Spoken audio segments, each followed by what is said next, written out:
ಎಷ್ಟು ಅನುದಾನಗಳು ಬಂದಿದೆ ಸರ್ ಈ ಎಮ್ ಎಲ್ ಎ ಗೆದ್ಮೇಲೆ? ಸರ್, ಈಗ ಪ್ರೆಸೆಂಟು ನಮಗೆ 1 ಕೋಟಿ ಅಷ್ಟು ಕೊಂಡಿದ್ದಾರೆ, 1 ಕೋಟಿ ಗುದ್ದಿ ಪೂಜೆ. ಅದಲ್ಲದೆ 25 ಲಕ್ಷ ರೂಪಾಯಿನಷ್ಟು ಅಂಗನವಾಡಿ ಒಂದು ಇಟ್ಕೊಂಡಿದ್ದಾರೆ. ಅದಲ್ಲದೆ ಒಂದು 10 ಲಕ್ಷ ಕಾಲೇಜ್ಗೆ ಹಾಕಿದ್ದಾರೆ. ಅದಲ್ಲದೆ ಹೊರತುಪಡಿಸಿ ನಾವು ಇವತ್ತು ಅವರಿಗೆ ಬೇಡಿಕೆ ಇಡ್ತಾ ಇರೋದು ನಮ್ಮೂರಿನ ಸಬ್ ರಿಜಿಸ್ಟ್ರು. ಯಾಕೆಂದರೆ ನಮ್ಮೂರಿಗೆ ಅದೊಂಥರ ಅಟ್ರಾಕ್ಷನ್ ಸಬ್ ರಿಜಿಸ್ಟ್ರು. ಹಿಂದೆ ಕೂಡ ಗುದ್ದಿ ಪೂಜೆ ಮಾಡಿದ್ರು ಮಾಜಿ ಶಾಸಕರು ಕೂಡ. ಅದು ಗುದ್ದಿ ಪೂಜೆಗೆ ಸೀಮಿತ ಆಯಿತು ಹೊರತು ಕಾರ್ಯರೂಪಕ್ಕೆ ಬರಲಿಲ್ಲ. ಯಾಕೆಂದರೆ ಆ ಫಂಡ್ಸು ಏನಿದೆ ಸಾಲಲ್ಲ ಅಂತ ಹೇಳಿ ಅದು ರೀಫಂಡ್ ಆಗಿದೆ.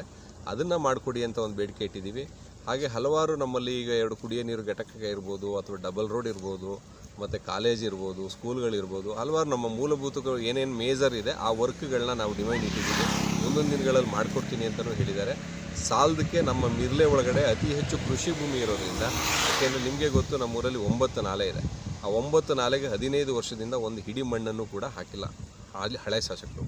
ಆದ್ದರಿಂದ ನಮಗೆ ಕೃಷಿಗೆ ಒಳ್ಳೆಯ ಸೌಕರ್ಯವನ್ನು ಮಾಡಿಕೊಟ್ರೆ ನಾವು ಅತಿ ಹೆಚ್ಚು ಎಮ್ ಎಲ್ ಎ ಹತ್ರ ಏನೂ ಬೇಡಿಕೆ ಇಡೋದಿಲ್ಲ. ಯಾಕೆಂದರೆ ಕೃಷಿಯೇತರ ಜಮೀನು ಜಾಸ್ತಿ ಇರೋದ್ರಿಂದ ನಾವು ರೈತರಿಗೆ ಒಳ್ಳೇದು ಮಾಡಬೇಕು ಅನ್ನೋ ಉದ್ದೇಶದಿಂದ 9 ನಾಲೆ ಏರಿಗಳಿಗೂ ಕೂಡ ಅಥವಾ ಹೂಳು ತೆಗೆದಿರ್ಬೋದು, ಸೆತ್ತೆ ಕ್ಲೀನ್ ಮಾಡೋದಿರ್ಬೋದು, ಮಣ್ಣು ಹಾಕೋದಿರ್ಬೋದು, ಈ ಒಂದು ಬೇಡಿಕೆಯನ್ನು ನಾವು ಮೇಜರಾಗಿ ಇಟ್ಟಿದ್ದೀವಿ.